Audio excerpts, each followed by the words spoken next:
Welcome to our factory. Today, I'll show you exactly how tires for cars and bikes are made, step by step. Don't forget to subscribe for more.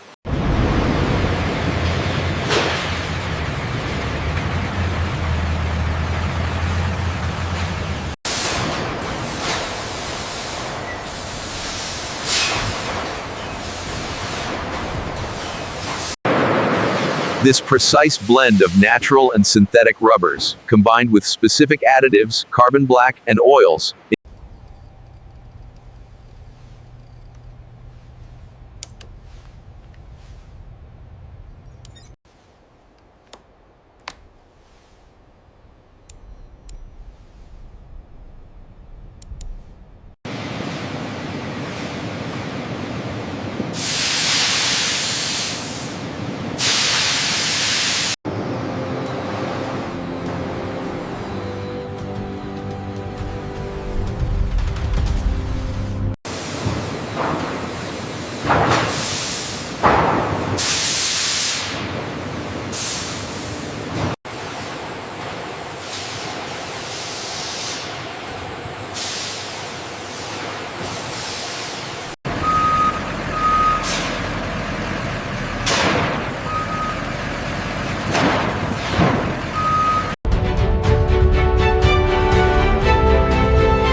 And that's how tires for cars and bikes are made in Schweiz, from start to finish.